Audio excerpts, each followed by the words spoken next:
Hello and welcome to another episode of the New World Comics Podcast.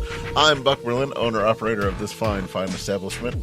With me this week is Stephanie Cerny. Hey. Yay! The voice of God, of Nerds to Men fame, Brad Reed. Blessings! Yay! You can listen to Brad's Nerds to Men podcast weekly, and he's been so gracious to have me on lately. It's been a lot of fun. We can find the Nerds to Men podcast everywhere that you find the New World podcast, which is, all right, I'm going to try to get it right this week. All right. Spreaker. Yes. Stitcher. Yes. SoundCloud. No. Oh, what's the SoundCloud? There is a SoundCloud. Yeah, we're not on it. Oh.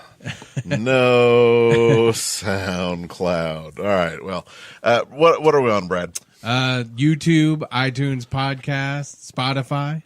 Spotify's a big one, yeah. Yeah, we're on all these awesome places. Ah, Yeah, we're also on all these other ones that bootleg them, so. yeah. Take that, SoundCloud. Yeah. Man. So, SoundCloud's the man now? Yes. Okay. Wait, no, don't give him power. Oh, of course, Her? of course. They, them, Yep. it. So who's with us this week? Yeah, this week we have Jarrod Mizell. Beep boop. Hey. You had your hey and your hello. That's what I got. Jarrod, thanks for being with us. Why don't you tell everyone out there in podcast land, who you are and what you do around these parts. Well, you pretty much spoiled my name, Jarrod.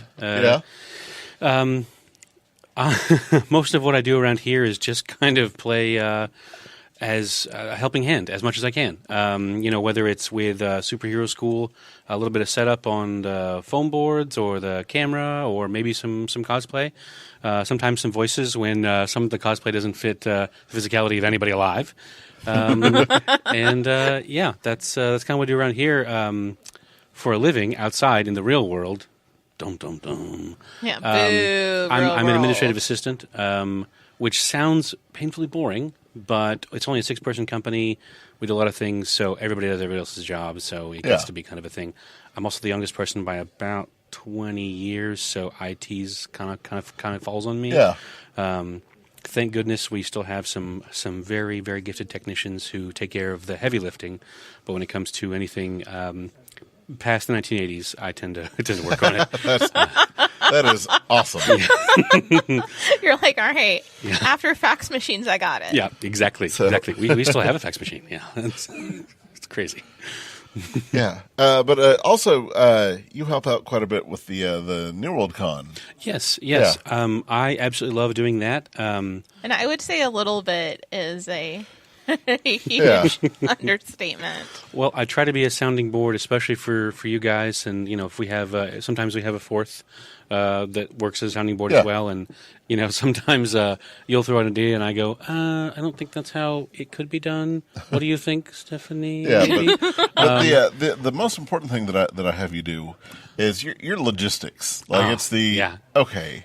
So when people, come in, they need to meet a face, get told where to go, what their parameters are, that kind of stuff. And I really love doing it. And you do. Oh my God! And it's something that I'm just terrible at because after like the 5th time of telling someone the exact same thing, I'd get a smart mouth. Oh, gotcha. Like I'd be as nice as I could to a point, and then I just couldn't help myself. I can't pinpoint exactly what mechanic it is, but I do have it to where I don't mind. You could ask me the same question 20 times, and I'm just as happy answering it again. I just love doling out information, and it sounds kind of cheesy, but I get to see new faces every time, and old faces when they come in. I'm like, hey, oh man, I can't wait to see your table this year. Yeah. You're here. Don't worry, we'll check you in. It's nice to be able to have all the information under one umbrella so that I can always reference it and hand it out and dish it out and be the single point of contact. I really do enjoy that, especially, I don't know why, but it's also the stationary part of it, because there's not ever any, where are those materials? Oh, they're exactly where I put them. So I just have my station where I get set up there. Right there, Yeah, I definitely enjoy that, and especially doing my best to coordinate volunteers, as we have and as we get them, so, as they come and go sometimes. Yeah. But, deciding when a door is important to have someone on and when it's not it just happens, you know. Right, so, making sure that the right volunteers are wherever they're at. And, it's just kind of this invaluable, tool that you have at your disposal of knowing who to put where and how and that kind of stuff. So it's wonderful. It comes from a lot of I make it sound like it's decades, but it is close to 10 years now of con work experience. So Yeah, I'd like to think I've had considerable skill to bear there. Yeah, you have a very important skill set that not everyone is capable of honing. Oh, I very much appreciate that. You did reveal to me right before we started recording this a tidbit of information that I found fascinating. Yes. If you wouldn't mind sharing with the world. Which bit of I was like the part of every time someone leaves. Now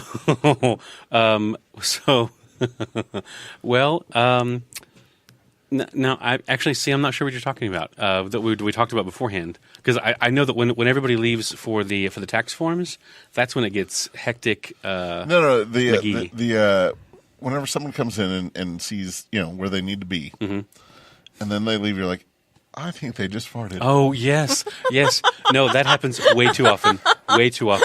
We'll have, and especially sometimes the office it's kind of small sometimes, but that's no big deal. But we'll have 20 people in there changing costumes, checking in, checking out, doing their thing. And then it'll swell down from there and then just... It smells a little bit of fart in here. And it's, I admit, sometimes it's my fault. It's usually not my fault. That's what I'm so puzzled. I'm like, who came in here and delivered this little gift that I get to stay behind and lingers with me? But yeah, no, it's, it seems like the summary of the experience. Could be. I think that's hilarious just because, the New World Con didn't, so far, I haven't had this experience, but every time that I've been to the San Diego Comic-Con, you walk in and you see everyone, and everyone has the happiest look on their face until all of a sudden you see someone just grimace. They're just they look just absolutely repulsed. They're just they're like, what is that about? And then probably an hour walking in, if you're not so lucky, much less time, then you walk through a fart.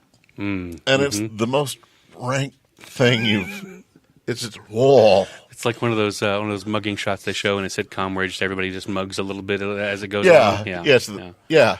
And then you're just like, whatever, power through it. We're good. We're out of it. Having worked quite a few anime conventions, with the average age of an attendee being, low teens, they're people figuring themselves out. Not all of them exactly have as much hygiene figured out as everybody else does. I think we all went through an awkward phase, but sometimes when they're all going through it at the same time, it can get a little rank, and especially if there is a dance on the Saturday night where everybody's just maximum effort, if you will, it gets it becomes a sensory experience. With Day 3 at Comic-Con, there were a couple of games that we used to be able to play. One was BO or Fart. Ooh. And then the other, this has become even more difficult with cosplay being more prevalent now. Last time I went, I think was 2006. We would play anime or eccentric. Oh, that's a rough game. Were they dressed as an anime character, or were they just an eccentric dressed person? If the giveaway kind of ended up being blue jeans. Okay. Because I can go with that. if you were in a button-up vest with tails and top hat, you're on your way to an anime character. But if you have blue jeans and sneakers with it, you're probably eccentric. That's a good rule. But if there are cogs glued to the shoe, now it's and the most dangerous part of that is OC, original content. Sometimes, where someone has created, and lovingly so, and very artistically and creatively so, has created their own character that they've RP'd or drawn or have the people drawn, and right. It's to them it's as canonical as possible, and so they're walking around, and you're like, eccentric OC, or is that just a character who has a mode? Because, especially in anime. Well, and I mean, some of that you could do so, is this a character that you created based on you, or are you now dressing up as the chicken or the egg? Definitely so. Yeah.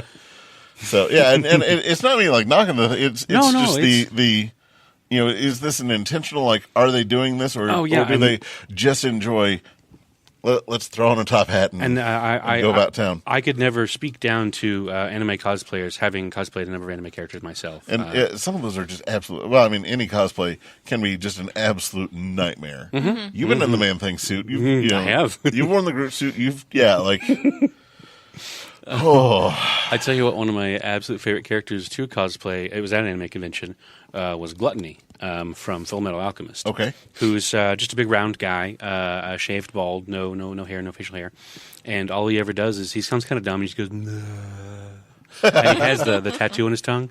We actually got a little plastic thing and put the symbol on it so I could put it on my tongue and at people. Oh, that's awesome. It was a lot of fun. We got a lot of free hugs left and right. But yeah, it was a lot of fun that day.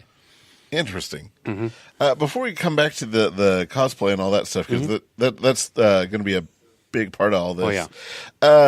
I want to get into some of the comics that you like, because of course we're New World Comics. We got to talk about the comics. The media surrounding comics, I dare say I'm no stranger to. Right. I was dare I say of age when '89 Batman came out.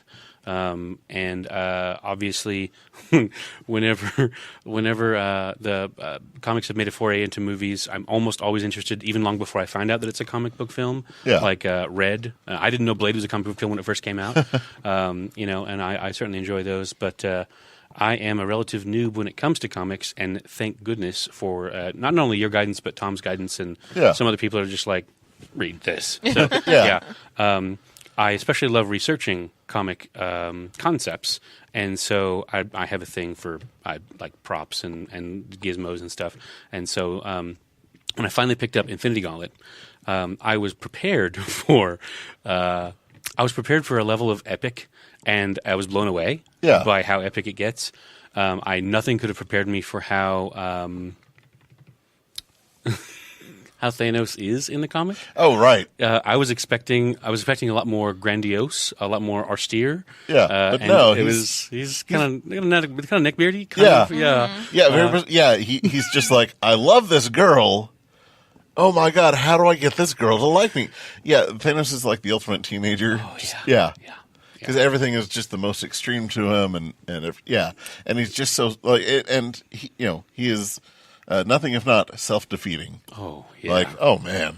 Yeah. I mean, you could have thought around that real quick, Ben. But, so, like, movie Thanos is like, it's like, comic Thanos' older brother who more or less got it figured out by college. Social cues. He's got quite a few more of them down. Yeah. Yeah. As opposed to, oh, man, I don't need a body anymore. Man, check this out. Right. Every once in a while when an adaptation goes far off of what I consider to be the mark of what the comic book was, and even from my layman's perspective, it seems weird, but that seems like they took the right turn. Yeah. I would say, no matter what you can say about the whole politics of everything, I think that particular aspect, they chose a good path to take it. Well, because from that. I think it would have been a little weird trying to adapt comic Thanos into the Marvel. And as much as I have an affinity for eyewear, I have kind of a thing for goggles. I really wanted to see him in his his goggles, and I realized as I kept trying to imagine any of the things he did in the film, it would look really dumb and goofy. It's hard for me to admit that, but he would have not looked very cool at all. I don't know. But I always tell everyone that it's Marvel's kind of version of Lord of the Rings. Yeah, I mean, if you will, yeah. Because there's all the weird, like, epic setup, minor reveals, and then here's the big... Mm-hmm. Yeah, you have a small set of really powerful MacGuffins that when they come together are kind of... Yeah, no, it makes very nice sense. Then, here's the odd collection of heroes, which include a few ne'er-do-wells. And then, some are in it to that are out for themselves, and some of them are entirely altruistic. And Oh yeah, I do love a lot of things that have bled over. Sorry, that's a totally tangential. You're good. From Lord of the Rings, like not just the character Sauron in Marvel. The X-Men.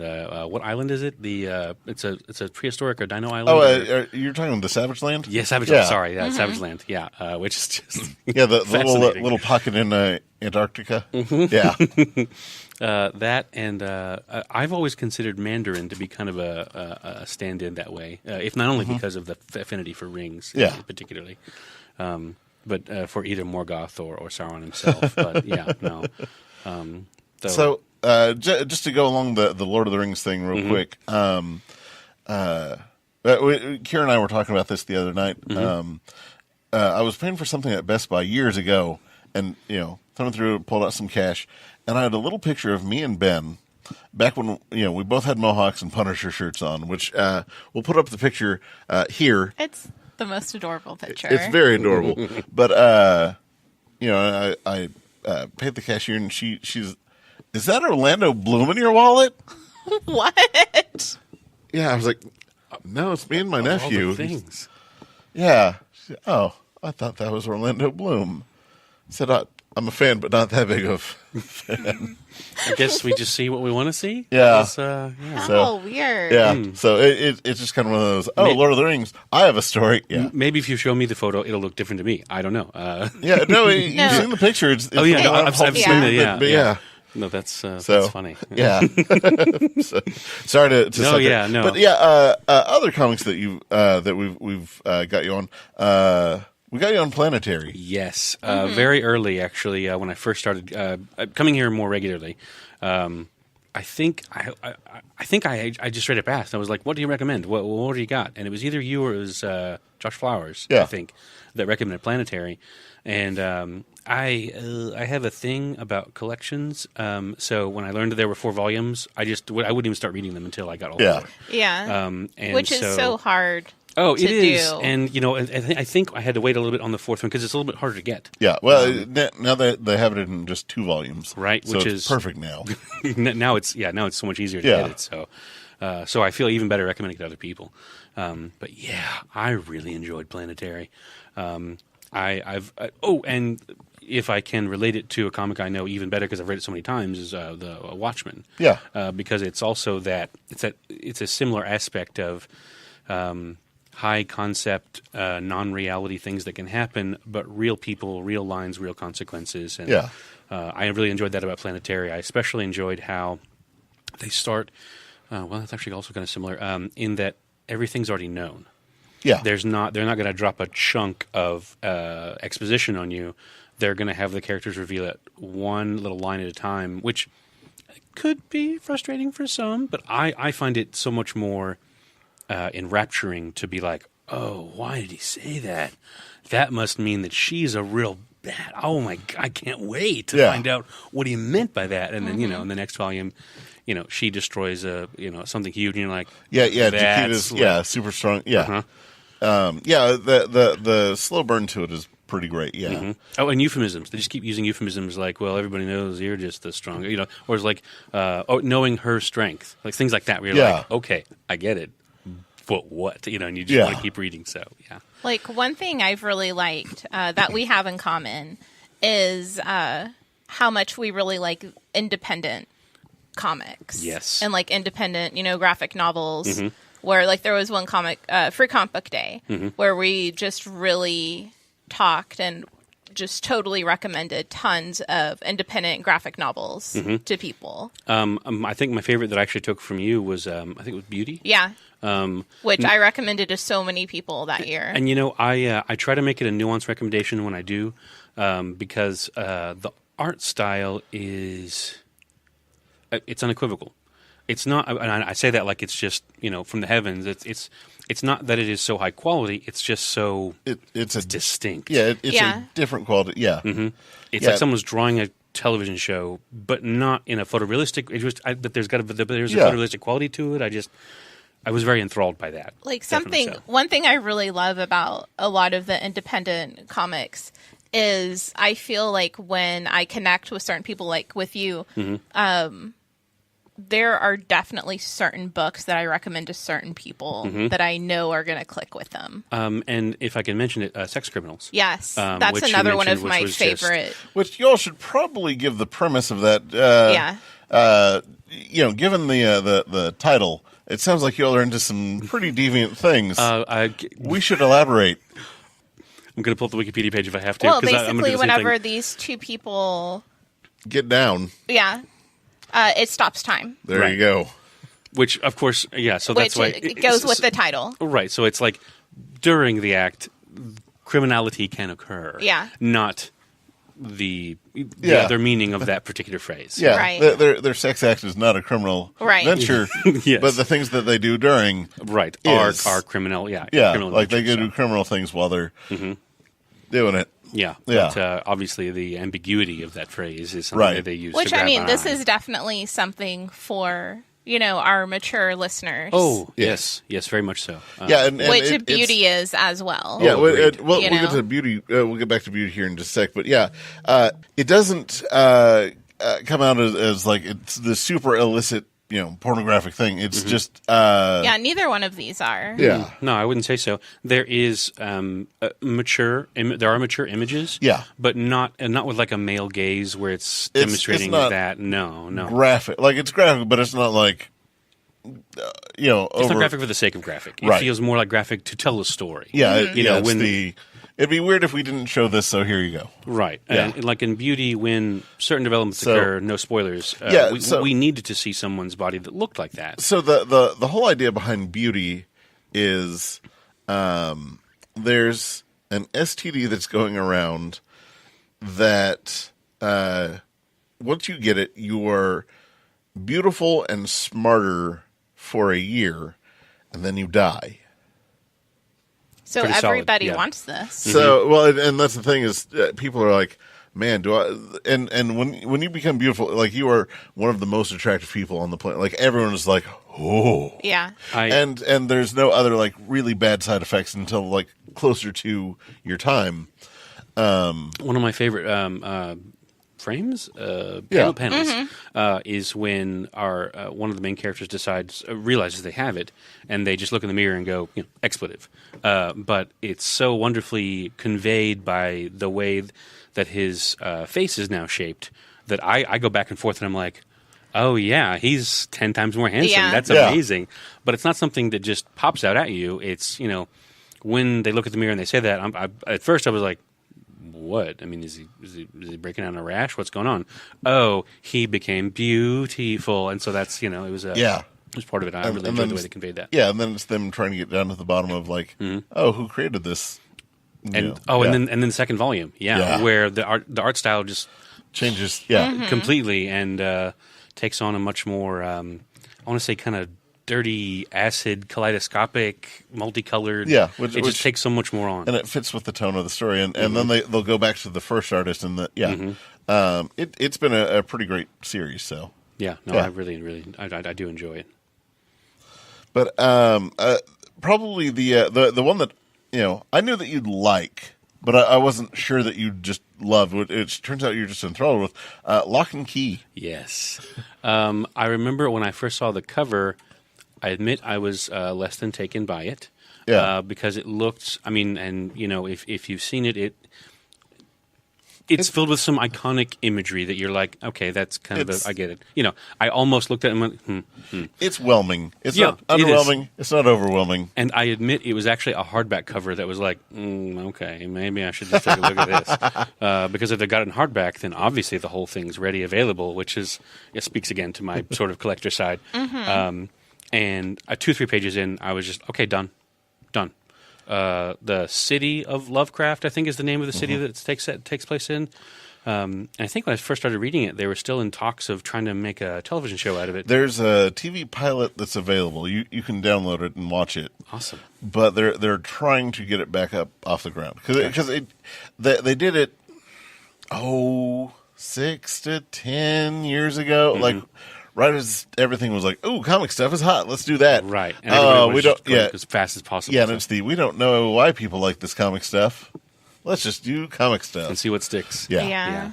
No, the premise is It's fairly straightforward, actually, and even kind of episodic and formulaic, even in that most new volumes introduce a new key or two, and they tell you what that key does. And sometimes the keys have special properties within this house, and sometimes they're really cool. Like if I can tell you about, I think the very first key we find allows someone to pass through a gate, and their body can leave, or the spirit can leave their body, and then they can just free roam and then come right back to it. But it's so situational. You have to like hold the key and open the door with that key, and then pass through that door. So it's not just a whoops, sort of thing. But and then the other keys are very conditional as well. But it gets zanier and cooler, and eventually they drop a keychain on you. At one point we were like, what? We didn't see that. And then they go over them later, and it's I really enjoy it. Everything has like as crazy as it gets. Everything has its specific rules, and it's one of the few times in writing that they keep really pretty close to the chest on the rules. Mm-hmm. I like that. I really do like that, especially when if you name a number of rules and then they're adhered to.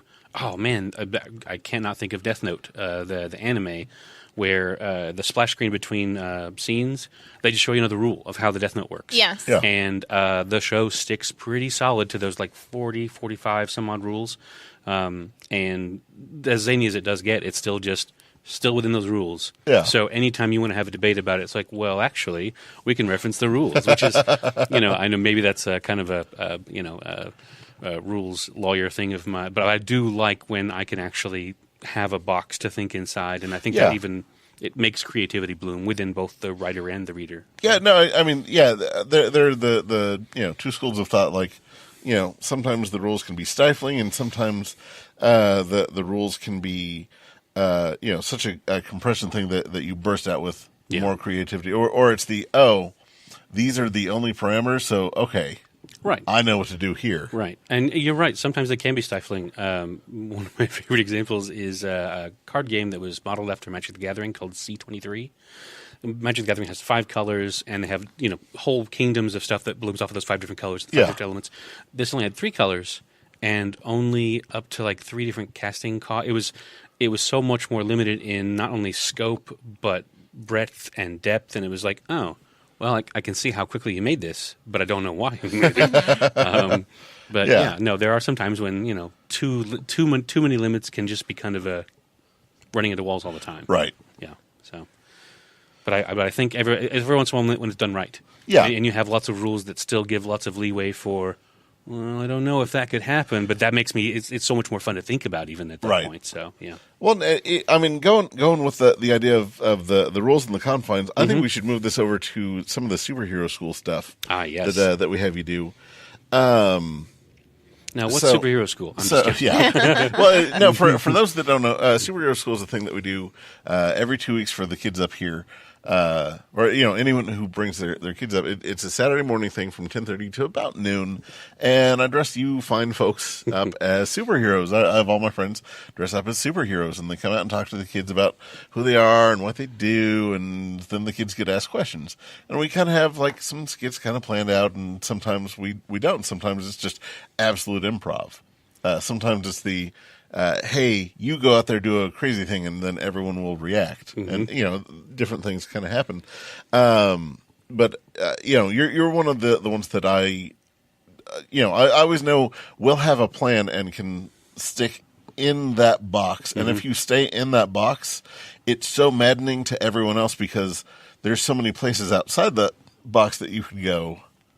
But I don't. But you don't. Like, yes. Like Father Shane was our Dr. Fate, and then he passed, and we're like, oh no, what do we do?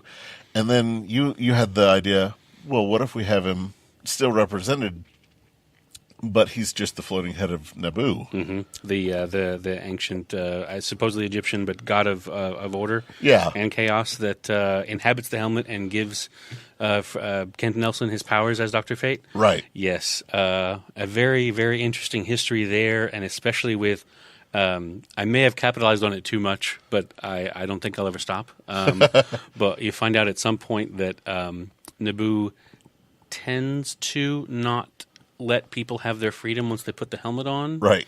And so that is when all else fails, we go with another helmet joke where it's just put on the helmet. Why don't you try the helmet? Or someone comes out and their hair's slightly messy, and I'm like, you could do better if you could hide with a helmet. Yeah. And you've done it to such great success that anytime that Dr. Fate gets mentioned, like the kids will, like the kids that are regulars will be like, no, oh no, he's terrible. Yeah. He's evil. Yeah. I do love sometimes, before I'm even due out, just floating the helmet up a little bit and watching hearing the kids just go, no. Yeah. No. Oh. Yeah. Yeah. Or hearing them just like lose their mind with all that. Yeah. Or my absolute favorite is when someone out here, not a plant, where we haven't told somebody to say this, and they'll say something like, I haven't had a line for 10 minutes, and I'm just trying to let everything go, maybe not cause that much chaos. And, sometimes I haven't had a line for like 10 minutes, and someone out here will say, well, what if we put the helmet on? So I just sort of float it up, and we start the whole thing over again, where I can just cause chaos and tell people to put the helmet on, and they're like, no, don't do that. You'd lose your freedom. I'm like, well, only a little bit. It's very fun, and especially since I'm behind it's a big barrier of the comic big partition, rack, so I can sort of boom against the wall, and it just spreads all throughout the store. It's a very fun voice, and it's a lot of fun to just be loud. Where did that voice come from? It started as just because I wanted to be slightly ghastly or ghostly. Yeah. So I wanted to put a little bit of warble, just a little into it. And I tell you what, the line that always gets me into it, that I can just say and be directly into it, is, "What about Kent Nelson?" Well, let's hear it right now. So I'm actually going to sort of buffer so I can get a little louder if I can. It's like, "What about Kent Nelson?" And it's sort of announcer, it's sort of ghastly, it's sort of spooky, but it's also, annoying. Yeah. I make sure that it is annoying. Yeah, it's got that little that light on the end. a little bit. Yeah, the lilt that just says, "Don't listen to me. I'm telling you things you don't want to hear." And right. Naboo is great. Almost everything he gets to say, it sounds just annoying. Even when he's not saying something about a helmet or putting on the helmet, he just. Yeah, the Lord of Order, and it just I absolutely love doing the voice. It's a lot of fun. Well, and you using that and showing us what you could do with that led to so many other we have a true puppeteer now. Oh my God! Which sometimes, and oh man, I have to dote on you, because we've gone from the range of literally helmet on a stick which is a trick that still works. Absolutely. We just the stick is dark, and so they can't. As much as you can't see it, and so working up inside the helmet, all the way to I'm going to say we probably max out at Detective Chimp. Oh yeah, which oh man, yeah. We'll throw a picture up right here. The detail there, the suit that was bought for it. Kira told me that I could make Detective Chimp over her dead body. Then I explained the character to her, and I showed her some concept art, and I started making the head. I was like, Kira, I'm gonna go to work today. I'm gonna knock out the head for this. Let me know what you think. She saw it and was like, all right, I'm going to buy the suit for that. What does it need? So yeah, the only thing that I really had to make was the deerstalker hat, which oh my God is such a pain. Right, because they don't with make the those, bill in front and back. Mm-hmm. Yeah, they don't make sort those of that small. Yeah, they don't make like child size. Yeah, but anyway, he's real chimp size. Like he's actual, and the mouth works and everything. Yeah, I'm pretty proud of that one. As you should be, as you definitely should be. I love how we do vary back and forth between put it on a stick and make it work, all the way up to is Henson going to call us over this? Yeah. Sort of thing where it's there's a lot that I learned from just watching Muppet stuff, like from Rocket Raccoon to him. When I realized that Big Bird was, here's one hand making the mouth move, and here's one arm that is being the arm. And then I realized, all the Muppets are pretty much that. Like Kermit, always has one hand either on him or on a knee or something. Yeah. And then the other one's the one with the stick Unless they're moving. doing the yay thing and then they just let him go. And Right. Yeah. So, so you'll notice that like a raccoon puppet, like he's always holding a gun. With the detective chimp, he has the magnifying glass.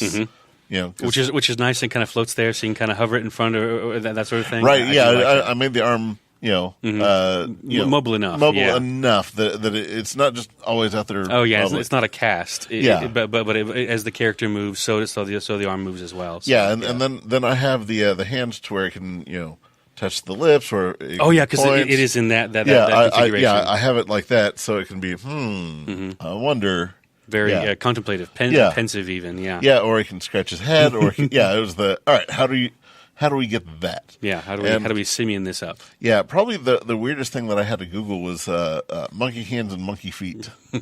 Yeah, looking at the toes. Yeah, it was that's weird looking.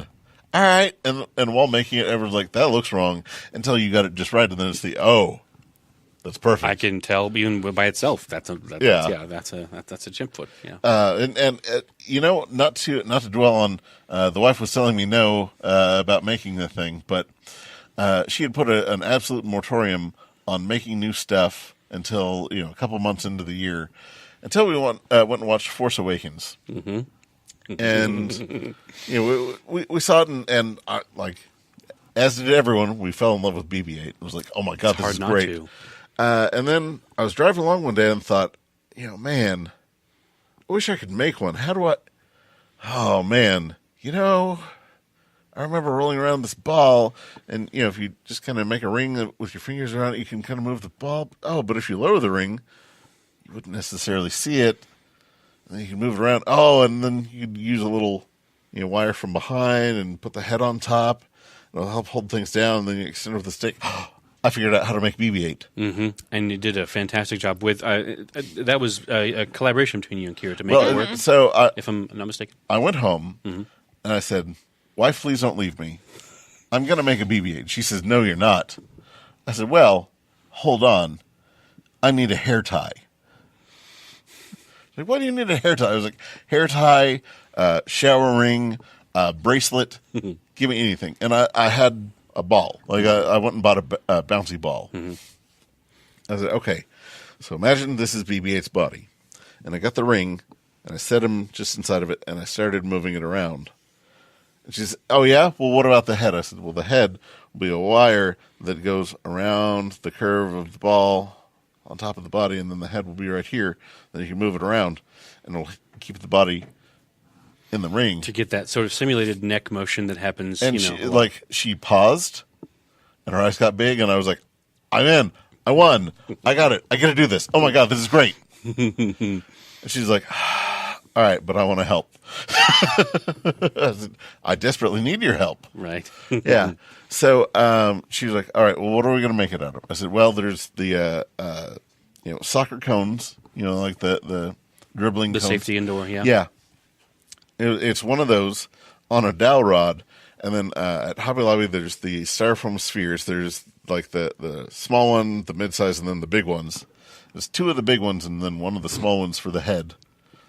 And it's just that, and then we And the wire hanger attachment for the arm, or the head. I yeah, should say. and then some fur underneath to cut down on the styrofoam squeak.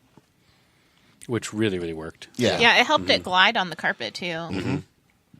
yeah, Yeah, And- it's a great build. It moves really well. yeah. And tell you what, we'll try to see if we can intercut some of the video here of it moving.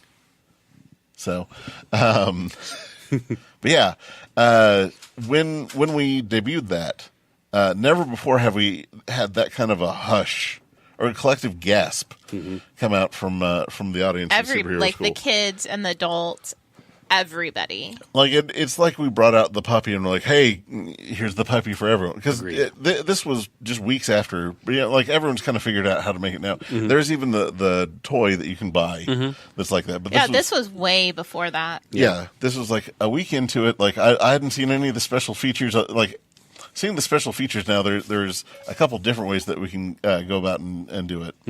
But this one just worked, and we've used it since. Mm-hmm. Yeah, So, very practical. It works, glides like a dream. Yeah. Absolutely. so but who are some of your favorite characters that you've done? Obviously, I definitely like the weird characters. I think one of my most recent, most favorite character has to be Turtle Man. Oh yeah, That shtick of, and it's basically, if you will, lifted. It was your idea to lift kind of the joke from the sloths of the DMV of Zootopia. yeah.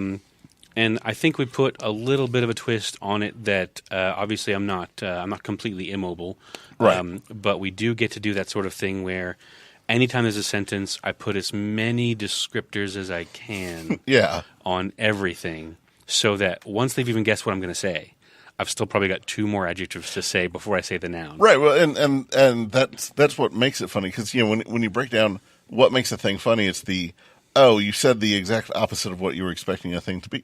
So it's the Oh yeah. and that adds to the hilarity.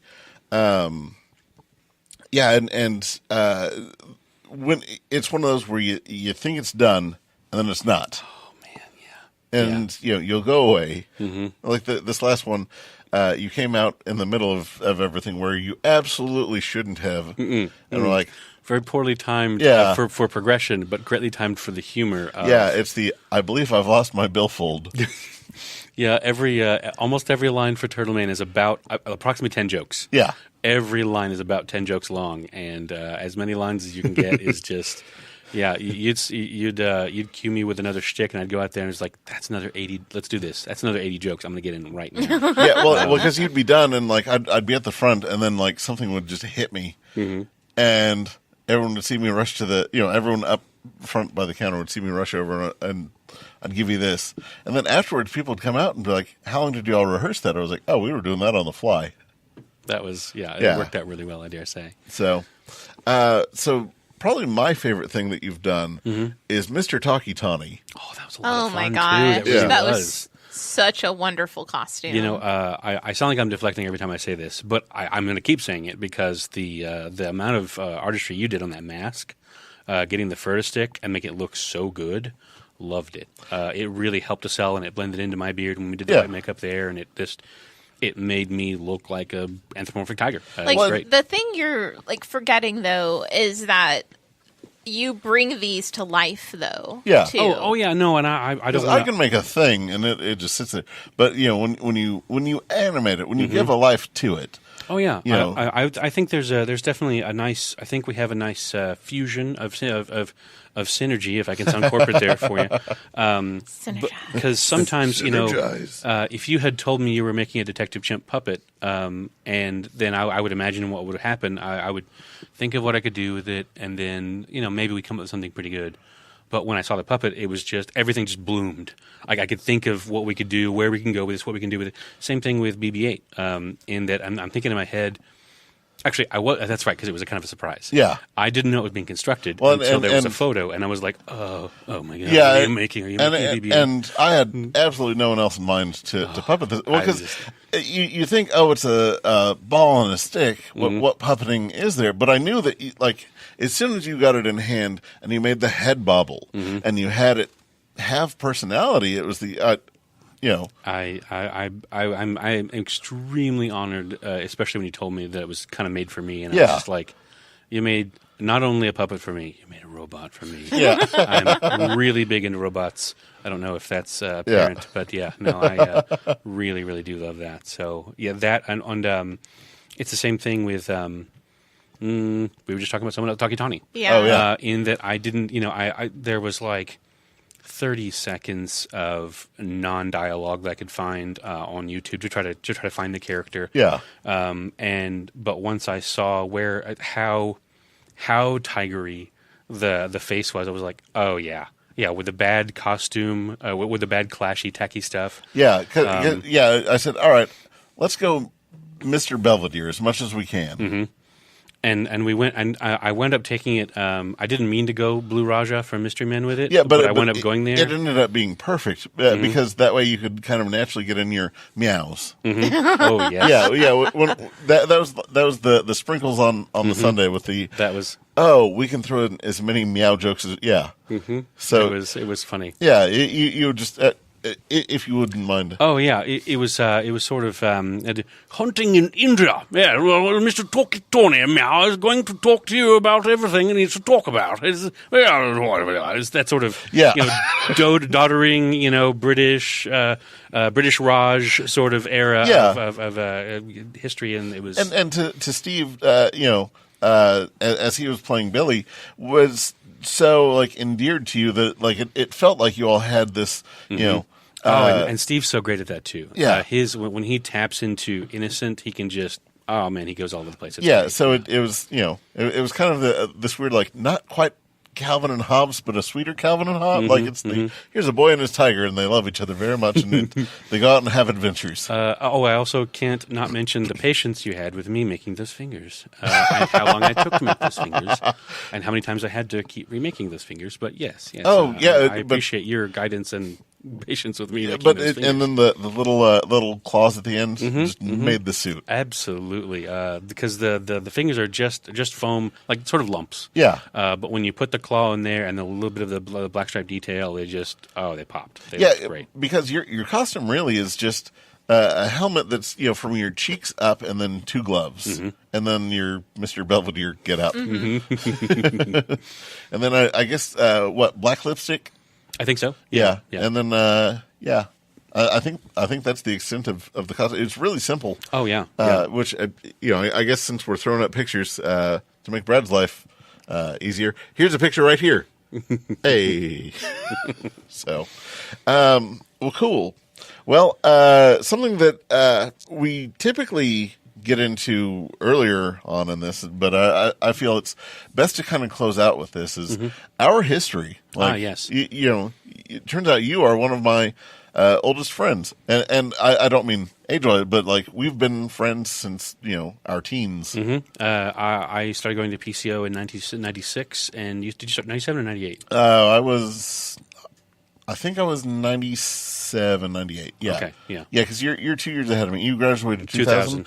I was 02. Okay, gotcha. Yeah, you graduated with my sister. Yes. So yes. Yeah. I had several classes with her. So yeah. Not to say that my sister has class or anything. But yeah, Ben's mom. Yes. So, yeah. Yes. But yeah, we were quick friends, and you were always up to participate in whatever dumb thing I had cooking. Definitely so. Something that I did in high school, and it's kind of followed me to this day. Like, people will come in and do the, hey, do you remember that time you did that slinky funeral? Yeah, like I used to carry on a Ninja Turtle suitcase. Well, okay, to paint the full picture.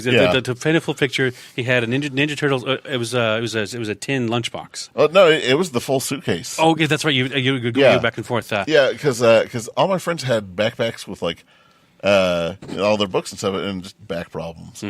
I don't want to do that. I'm going to carry on a suitcase. But it worked out because I ran for class president, and I went to the thrift store and bought a whole bunch of suits, and ended up liking them. Like the suits that I bought like fit perfectly, and I loved them. Rather dashing with your mohawk. Yeah. So yeah, I had a mohawk, and I wore a suit every day. Except for Fridays, it was casual Friday. Of course. And then I would split the mohawk down the sides and throw on a flannel. But as was the as was the style at the time. Yeah. Yes. Also, you had an onion on your belt. Yeah, no. And bees, yeah. Now, 5 bees for a quarter. Yeah. But no, so in the suit, like everyone was just enthralled with what was in the suitcase. I was like, it's just like a backpack. Until people started just giving me stuff. Like someone was like, hey, here's a rubber chicken. Here's a slinky. Here's all this, and it was even better when you'd open it up because then it was like, well, there's all this accoutrement. Yeah, and yeah, never did I go out and just buy a thing. It was hey, here. Someone was like, hey, here's a magic 8-ball, So much so that the school newspaper did an article about like the contents of the suitcase, because like it got to the point where I wouldn't just show anyone, like No. because it air of mystery and whatnot. Although there were a couple times that people reported that I had a weapon. Oh, of course So- they I did. forgot about Yeah, that. so I got I got searched. And I was like, listen, I am the least violent person that has probably ever come through these doors. Well, and we were kind of in a high exposure area. Usually in the morning, we would occupy that area where I'd say, a good 40% of students walked into? Well, yeah, but I mean, I would travel because, like, I didn't really hang out with the one group. Like, I would, like, visit with someone and then, 10, 20 minutes later, go around, make the rounds. Or, like, it'd be all right, it's Monday, I'm hanging out with them. It's Tuesday, hanging out with them, all that. But, yeah, so we were kind of the place where most of the friends would congregate were, like, the highest concentrated. So, good on them for checking. But seriously, come on now. No, that's, like Yeah. you said, least likely Yeah. candidate there. But so in one of my classes, some girls wanted to, see what was in the suitcase, and me being a young boy was so happy that the girls were giving it attention. So of course they could play with the slinky, and then the jerk girls broke it. Which is not easy to do. Yeah, As I know this is being shown in the far-flung future, but slinkies are basically springs Yeah. that are wound to a point that you can play with them. yeah, Honestly, unless you are aiming to tangle it and get it tangled or break it, you almost can't. yeah. Oh, and it was very tangled, very broken. Like it was. Hey, here you go. And it was what is this? This is no longer a slinky. Yeah, This is an ex-slinky. yeah. It'll go downstairs, but it won't. Yeah. Exactly. Yeah. So I was very distraught over this. So I decided to throw a funeral for it. I mean, and it was about as formal as we could be at the time. Yeah, and weirdly, everyone got on board. Like the principal came out and was like okay with it. Like one of the teachers gave a eulogy. Like songs were sung. You were one of the pallbearers. Yes, indeed. God. Man, that was a heavy load to bear. Yeah. But it was emotionally wise, obviously. But yeah, and what's really fun is that someone took pictures Oh, yeah. of the funeral, and all the people were laughing, but a lot of the girls were covering their mouths while they were laughing, but their eyes kind of say crying. Like It conveys Yeah. a higher The level sadness. of yeah, yeah, definitely. and it's just this wonderful Oh no, I promise this was a joke. Yeah. You gotta tell somebody that. Yeah. So up until a few years ago, it was still buried there. I talked with the principal beforehand. I was like, hey, I'm going to bury this slinky here. He says, the headstone can't remain, but we'll leave it buried. Yeah. And then they renovated part of the courtyard. Right. Yeah. But, Because a few years ago we did the reunion, and they did a school tour. So anytime I get to go back to PCO and just go, look around, see what's different, Yeah. I do. And I always go and check like the different things, like the shoe that I glued to the ceiling, the quarters that I've glued various places. See what is still there. Yeah. Because no one really knows where they are, but innocent vandalism. Oh yeah. Yeah. Yeah. The shoe that got glued in the stadium was probably okay. the longest lasting thing. And then Nice. yeah, Was it under like one of the bleachers in the or where was I it? don't want to say where it was. Okay, gotcha. Yeah, no, I'm just guessing where it would stay the longest. Yeah. I'm just spitballing. You wouldn't think that it would have stayed there that long. Okay, well now I've got a mission. Yeah. Well, I'll tell you after, but Okay, yeah. It's not public knowledge that I want to. Understood. But yeah, so the Slinky funeral, like it's one of those where at the time, like everyone was just so blown away by it, but it was I can make big events. People will do silly, dumb things, and I look back and I think that might be the seed of what like all the superhero school and everything else grew from, just because it's gosh. I got all these people to agree to go through the motions of a funeral for a broken slinky. Yeah, no, something that not even a lot of people necessarily even knew was there. Yeah. But when you started talking about it, and it's an infectious sort of energy of, well, that sounds. Well, I want to see. Well, you know what? Actually, I'll participate. Yeah, and I tried to kind of bring that spirit into the superhero school of the. All right, so here's one of the worst characters ever. It's the best. Okay, Absolutely. but think if we did this. Like when I sold Jeff on D-Man. Right. Oh man, which like we took the most Z-list character in Marvel. Like he was the butt of just everyone's joke. And now there are kids that like he has a following. Like there are kids that are like, is D-Man going to be there? Oh yeah, awesome. They want D-Man comics. Yeah. I love when they recognize him out of costume. Oh yeah. Yeah, when he's dressed as someone else and someone calls him out as D-Man. Yeah, it's I think you're D-Man. Yeah. I think that's amazing. Honestly, I think that will have to wrap us up. I think we've run out of time. So, Jarrod, thanks for joining us this week. Well, thanks for having me. I really thank appreciate you it. so much. Stephanie, thanks for being here as always. Aw, thank you. And Brad, thanks for running this shindig. You are welcome. You're welcome, Buck. Yay! Thanks for being awesome. So welcome. Thanks. You can check out Brad on Nerds to Men weekly, usually featuring me and Cameo, that scoundrel, wherever he may be this week. Thanks for listening, and we'll catch y'all next week. See ya.